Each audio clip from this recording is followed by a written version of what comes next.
할렐루야. 예수 부활하셨습니다. 예수님 부활하셔서 오늘 우리가 여기 이렇게 예배드리는 것입니다. 예수 믿는 사람들이 안식일이 아니고 토요일이죠. 주일에 예배드리는 것은 바로 예수님 부활 때문에 그렇게 된 것입니다. 우리 죄를 대신 담당하시고 십자가의 달로 돌아가신 예수님께서 안식일이 지난 첫날에 죽은 자들 가운데서 부활하셨습니다. 그래서 사도들과 초대교회 교인들은 이 주일마다 모여서 예수의 부활을 축하하고 기억하고 감사했습니다. 유대교인들의 정체성은 안식에 의해서 형성이 되었습니다. 한 주일이 끝날에 모든 일로부터 손을 떼고 하나님의 은혜에 감사하고 찬양하는 일에 집중했죠. 안식일은 태초의 리듬으로 돌아가 쉼을 얻는 날입니다. 반면 기독교인들의 정체성은 주일에 의해서 형성됩니다. 매주 죽은 자들 가운데서 부활하신 주님을 기억하고 축하하는 거죠. 그리고 우리의 미래를 바라보고 우린 그 눈으로 현재를 살아가는 것입니다. 그러니까 안식일은 태초의 리듬으로 돌아가는 것인 반면에 주일은 새하늘과 새 땅을 소망으로 바라보는 것이죠. 그래서 우리는 주님께서 안식일 다음 날 부활하셨기 때문에 그날을 기억하며 주일을 지켜가는 것입니다. 우리는 또한 매년 그랬듯이 올해에도 사순절 새벽기도회를 지켰습니다. 또 지난 주간 고난주간 의미 있게 보내기 위해서 금식도 좀 했고요. 또 어제그제 성금열 예배도 드렸습니다. 그래서 성찬식 나눴죠. 이렇게 하는 이유는 부활의 의미를 더 깊이 체험하기 위해서 그런 겁니다. 사순절 고난주간 이거 조금 요즘 개신교에서 일각 이의를 제기하는 분들이 가끔 있어요. 왜냐하면 종교개혁자들이 버린 가톨릭의 유산이다 하는 주장이죠. 근데 종교개혁자들이 사순절의 고난주간의 전통을 버린 이유는 너무 지나쳤기 때문이었습니다. 어떤 사람들은 채찍으로 몸을 쳐서 상처를 내기도 하고 심지어 십자가에 실제 달려보는 거의 죽기 직전까지 고난 체험을 하는 사람도 생겼어요. 지금도 가끔 그런 일이 해외 토픽에 나오죠. 그래서 한 기간 동안 도외시한 거예요. 그런데 지나침을 조심해야지 이 좋은 거다. 그래서 사순절과 고난주간은 부활의 의미를 더 깊이 느끼게 하는 좋은 전통이라도 회복한 거죠. 매년 사순절과 고난주간을 지내면서 늘 안타까운 느낌이 하나 있는데요. 그것은 고난주간이 봄의 시작과 함께 항상 겹친다는 거예요. 꽃 피는 봄이 오면 고난주간이라. 그래서 이번 달은 3월 달이 고난주간 사순절이어서 좀 덜했지만 작년처럼 4월 중순쯤 부활절을 잊으면 고난주간이 딱 벚꽃이 활짝 피는 벚꽃철이에요. 사방에 꽃이 만개합니다. 사순절 영적 여정이 쉽지 않아요. 물론 그 생명의 기운을 고난과 연결 지으면 되는데 그냥 돌아다니느라고 그리스도의 고난을 깊이 묵상하지 못할 수도 있었어요. 그래서 고난주간이 고난 없이 바로 부활로 건너뛰는 현상이 가끔 생기더라고요. 말하자면 무덤은 안 들어가고 곧장 부활로 가는 거죠. 영어 속담에 No cross, no crown이라는 말이 있어요. 십자가 없이 면류관은 없다. 이게 복음이에요. 우리들이 오늘의 문화는 그로 하여금 No cross, yes crown. 십자가 없이 면류관을 이런 복음을 따르게 만듭니다. 이게 바로 소위 번영의 복음이에요. 그 결과 지금 서구의 교회 분위기는요, 성탄절 부활주일 정도라도 예배 참석하면 그렇지 않아요. 스스로 잘한다 이렇게 생각하는 경향이 생겼습니다. 이렇게 부활주일을 지키다 보면 희생 없는 축복, 고난 없는 영광, 헌신 없는 그런 보상만을 바라는 신앙으로 타락할 수가 있게 되겠습니다. 그래서 믿음의 길 제대로 걷기 위해서는 때로 이 세상의 문화와 이런 흐름을 좀 거슬러 필요가 있습니다. 현대인들은 특별히 좀 고난주간 좀 잘 지켜야 돼요. 그래야 부활이 기쁠 거 아니에요? 하나의 상징이지만 오늘 저는 부활절을 맞이해서 때에 대한 말씀을 좀 나누려고 합니다. 요한복음에서 예수님은 때에 아주 민감하세요. 때. 어느 지점에 이르기까지 예수님은 때를 기다리면서 언행을 자제하십니다. 그러다가 때가 왔다는 것을 확인한 다음부터는 행동이 급격히 달라지십니다. 때에 대한 언급이 처음 나오는 것이 요한복음 2장인데요. 가나라는 곳에서 있었던 결혼잔치 사건입니다. 당시 유대인들의 결혼잔치는 일주일 동안 지속되었습니다. 포로주는 그 잔치의 흥을 돋구는 것이었는데 잔치에 빠져서는 안 되는 것이었습니다. 근데 중간에 포로주가 동이 나버리고 말았어요. 그러자 주방에서 이를 돕던 마리아가 아들 예수에게 그 사실을 전하죠. 그때 예수님이 이렇게 말씀하십니다. 2장 4절에서 예수께서 이르시되 여자여 나와 무슨 상관이 있나이까 내 때가 아직 이르지 아니하였나이다. 예수님은 어머니에게 당신의 때가 오지 않았다. 무슨 뜻일까? 조금 더 가보면 7장을 보시면 같은 표현이 나오는데요. 예수님의 동생들이 볼 때 형이 그 대단한 지혜와 능력을 가지고 갈릴리 저 시골촌에서 썩는 것이 너무 아까운 거예요. 예루살렘에 가서 그것을 드러내면 한순간에 영적 슈퍼스타가 될 것이 분명해 보였습니다. 예루살렘에 많은 사람들이 모여들은 초막절이 가까이 오자 동생들이 예루살렘으로 형 보고 가자고 조르는 거예요. 그러면서 이렇게 말합니다. 요한복음 7장 4절에서 스스로 나타나기를 구하면서 묻혀서 일하는 사람이 없나니 이 일을 행하려 하거든 자신을 세상에 나타내소서 하니. 이게 다 사람들의 똑같은 마음이죠. 우리 마음속에 있는 욕망들이죠. 나에게 뭐 작은 것 하나라도 있으면 그것을 드러내어 인정받고 싶은 거죠. 그럴 만한 것이 내게 없다면 그런 것을 가진 사람에게 줄을 대서라도 나를 드러내고 싶어 하죠. 내 뒤에 누구 후광 효과를 가지고 나 누구하고 친해. 친척이야. 예수님 동생들이 그랬어요. 자신들의 형이 영적인 스타로 인정받는 것을 보고 싶었습니다. 그러자 예수께서 이렇게 말씀하십니다. 7장 6절에서 내 때는 아직 이르지 아니하였거니와 너희 때는 늘 준비되어 있느니라. 이렇게 예수님은 때를 분별하며 사셨어요. 자신의 욕망이 아니라 하나님의 뜻을 따라 사는 사람에게는 이 때, 타이밍, 가이로스가 매우 중요합니다. 나설 때와 물러설 때, 허물 때와 세울 때, 말할 때와 침묵할 때, 그리고 죽음을 맞서 싸울 때와 죽음을 받아들여야 할 때를 분별해야만 하나님의 뜻을 이룰 수 있기 때문입니다. 반면 자기 욕망을 따라 사는 사람은 때를 분별하지 않습니다. 아니 분별할 필요도 없지요. 아무 때고 원하는 대로 말하고 행동하면 되는 거예요. 그렇기 때문에 너희 때는 늘 준비되어 있다라고 말씀하신 것입니다. 자, 그런데 한 가지 질문은 아직 해결되지 않았습니다. 예수님은 어떤 때를 기다리고 계신 것이었을까 하는 겁니다. 이 의문은 12장에 가서야 풀려지죠.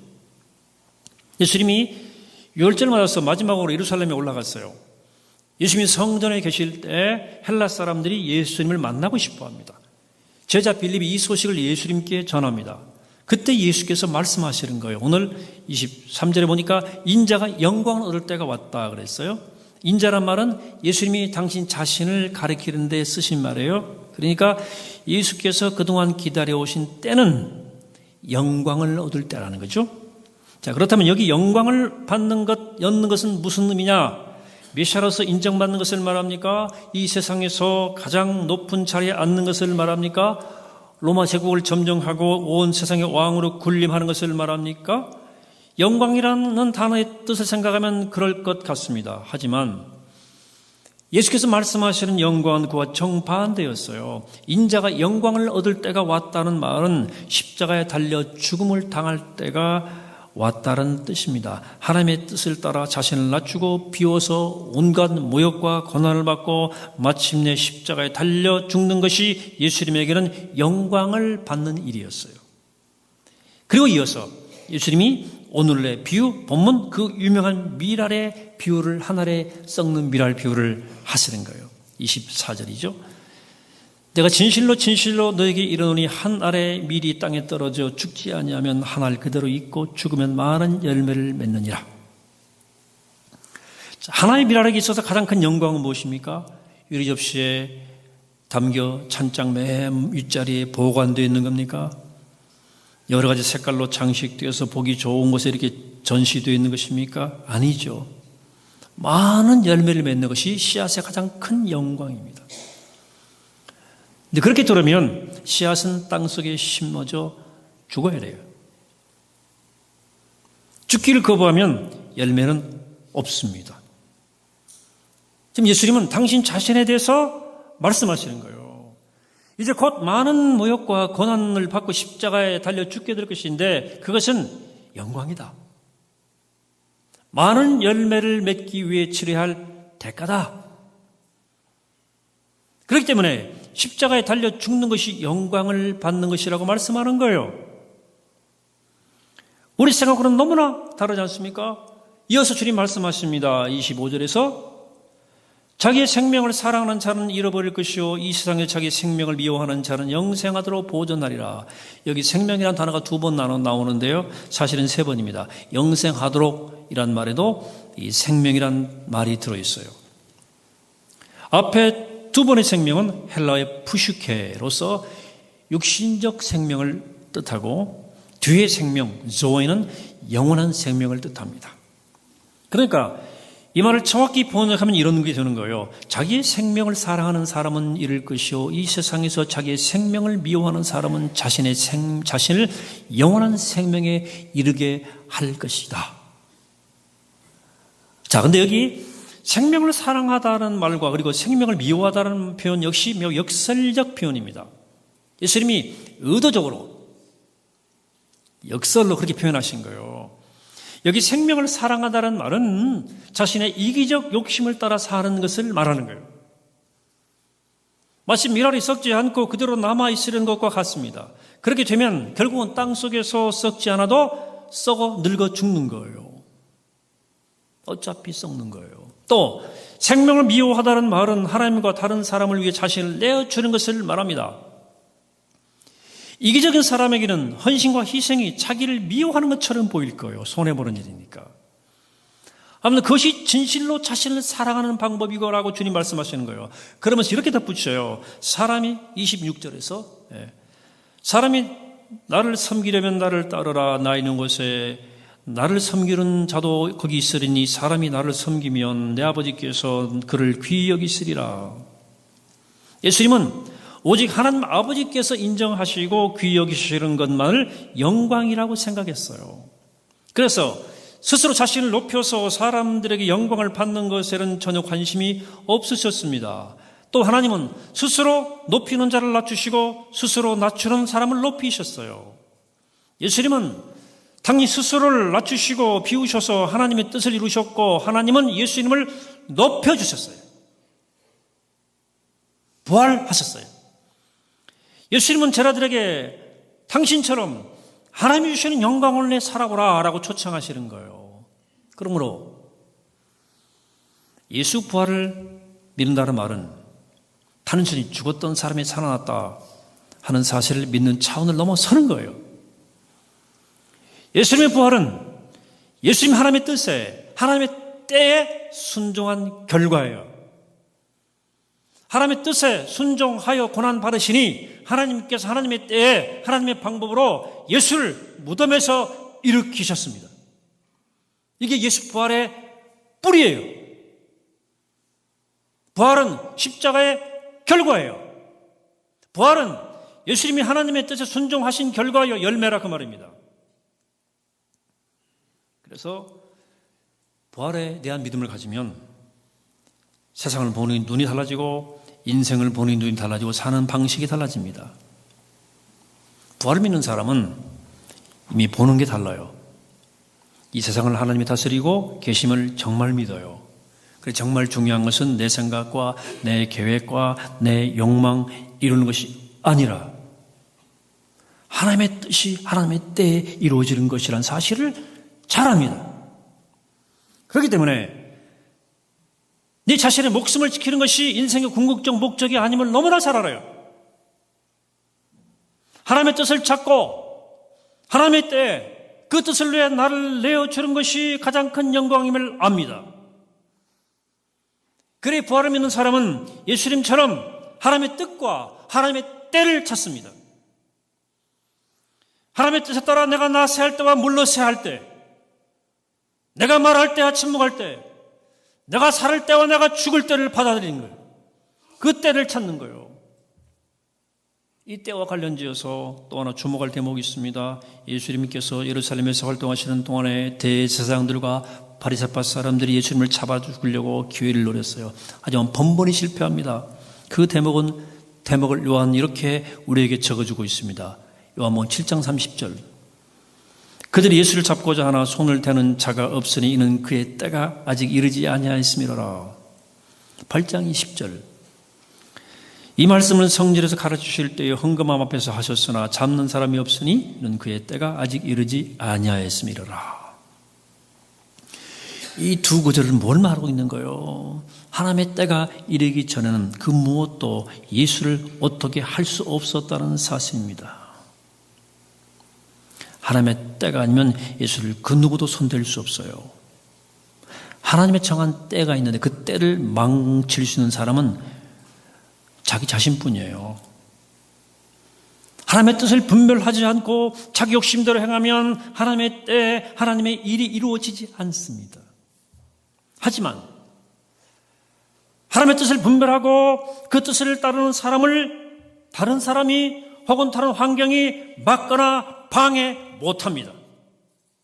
그러므로 부활을 믿는 사람들은 하나님의 믿는 믿음 안에서 그 무엇도 두려워하지 않습니다. 믿는 사람들이 두려운 것은 오직 하나님의 뜻을 분별하지 못하고 하나님의 때를 놓치고 마는 것뿐입니다. 하나님의 뜻 안에 있고 하나님의 때를 분별하며 사는 한 그 무엇도 두려울 것이 없습니다.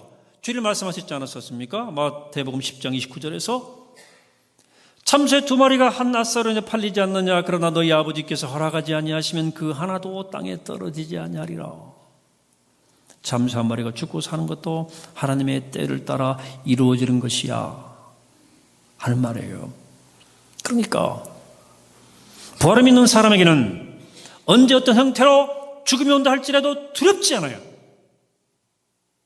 왜? 하나님의 때가 아니면 그 무엇도 내 목숨을 해칠 수 없음을 알기 때문이고, 하나님의 때라면 기꺼이 순종해야 함을 알기 때문에 그렇습니다.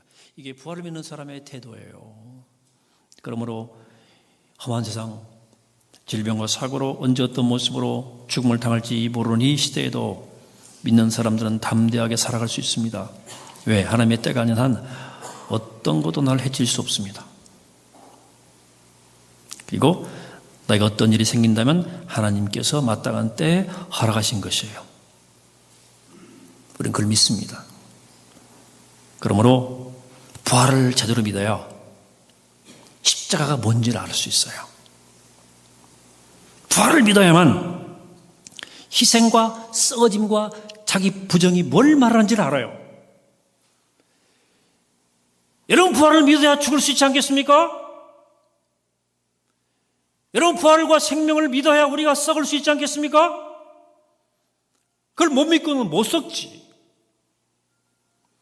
부활을 믿고야 낮아지고 섬기는 것이 얼마나 많은 열매를 맺는지 알 수 있지 않겠습니까? 그래서 부활을 믿는 사람들은 아무도 알아주지 않아도 관계없습니다. 아니, 아무도 알아주지 않는 게 더 좋아요.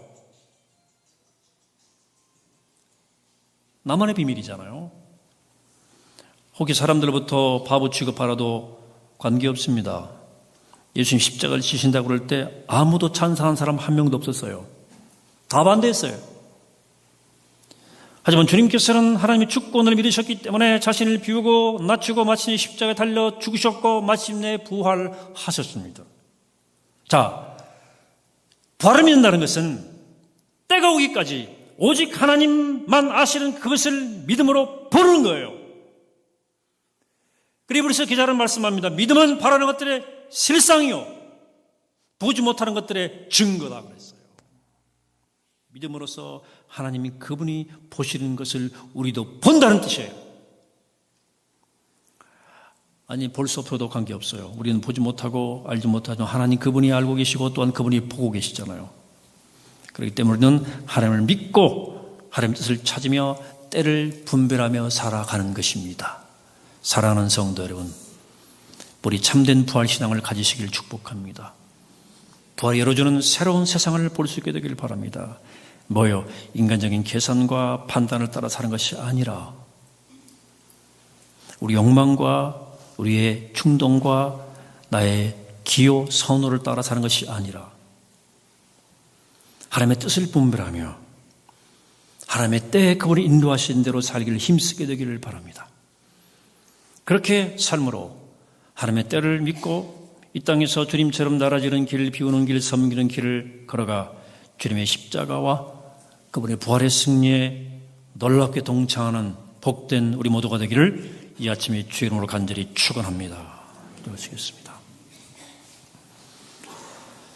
죽은 자 가운데서 부활하신 성자 예수님, 당신의 뜻에 순종하여 죽기까지 나라되신 주님을 죽은 자들 가운데서 일으키신 성부 하나님, 오늘 우리 가운데 활동하셔서 부활하신 주님을 만나게 하시는 성령 하나님, 성삼위 하나님께서 시작하셨고 완성하셨고 또 오늘도 지속하고 계신 이 위대한 구원의 역사 앞에 무한 감사합니다. 성삼위 하나님 영광 받아 주옵소서. 어떤 저희 모두 은총을 베풀어 주셔서 이 부활의 믿음을 가지게 하시고 오늘도 이 땅에 넉넉히 주님의 고난에 동참하고 십자가의 길을 걷는 부활의 백성 되게 하여 주옵소서. 예수 그리스도 이름으로 기도하옵나이다. 아멘.